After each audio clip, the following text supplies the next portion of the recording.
Good evening, everyone, and welcome to a special edition of our pre-fight coverage, coming to you live from the bustling city of Chicago.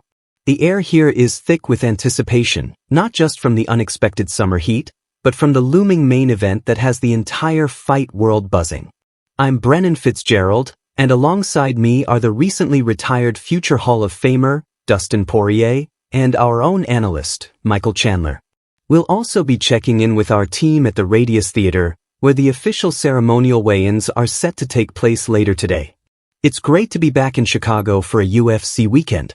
This city always brings an incredible energy to fight night. Dustin, as a fighter who has seen it all, what are your initial thoughts on being here? The heat is certainly something, especially on the roof of this building, but the atmosphere is already electric. The arena is starting to fill up, and you can feel the good vibes. It's the calm before the storm. Michael, you've also been here before. This is where Henry Cejudo became a double champion at UFC 238, a memorable moment in this city's fighting history. What's it like for you to be back? I have to agree with Dustin, that heat is something else. Thank goodness we had some time to cool off and dry out. We were a little overheated up there. But as a guy from New Orleans, Dustin, I know you're used to humidity. Michael, what's your take on it? It's not nearly as humid as New Orleans, that's for sure. Now, let's get right to it and dive into the main event, a title showdown between Dricus Du Plessis and Khamzat Chimaev.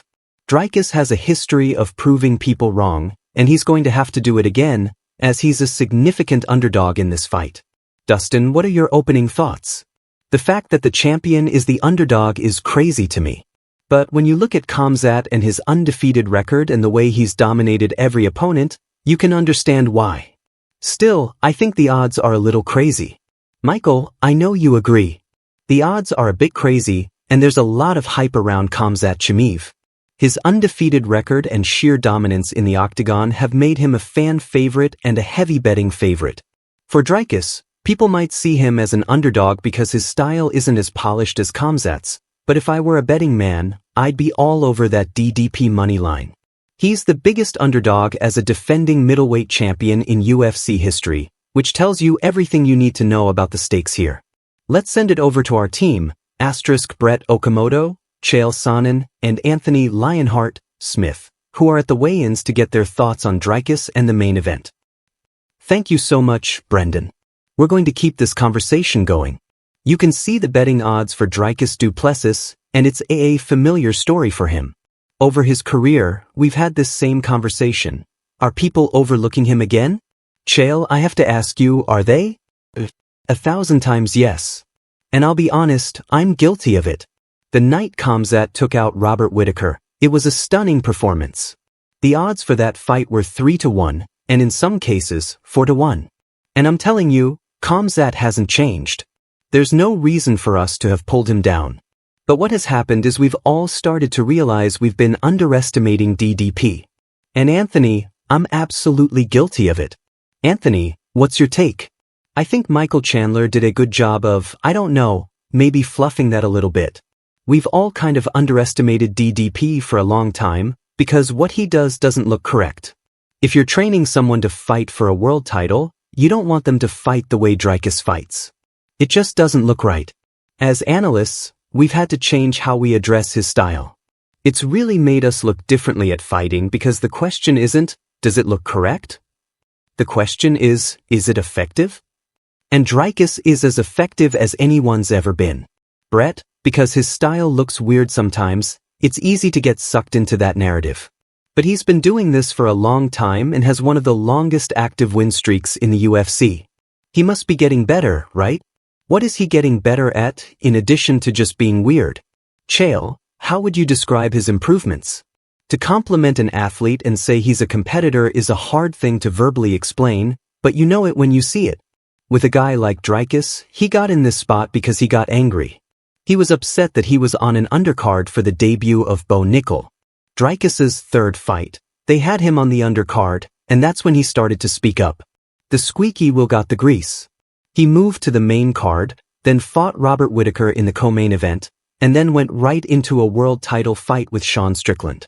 And I'm telling you, when you tell everybody how good you are, you had better be. Dricus rises to the occasion.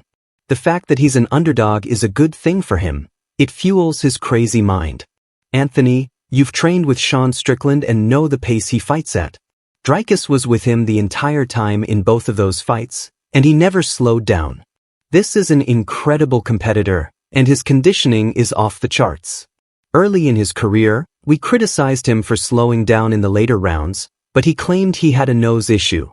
We all laughed at it, thinking it was a weak excuse, but it turns out he was right.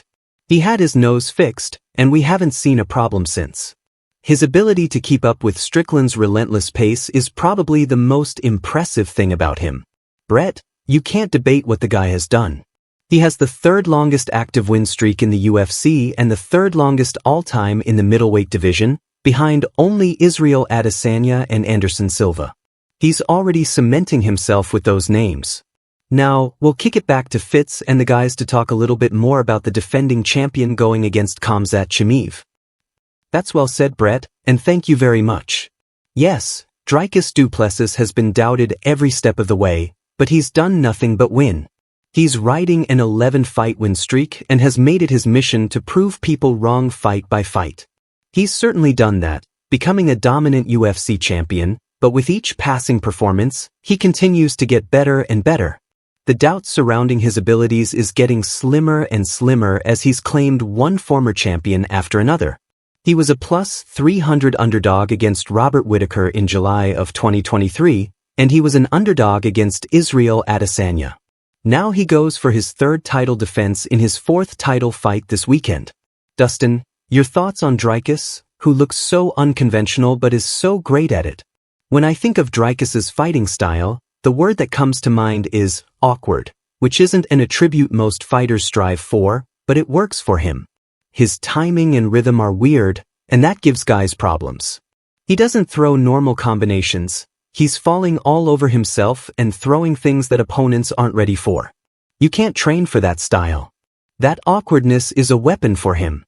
Michael, you're right. In his fights where he's looked what some might call sloppy, a lesser fighter would have been punished for those mistakes.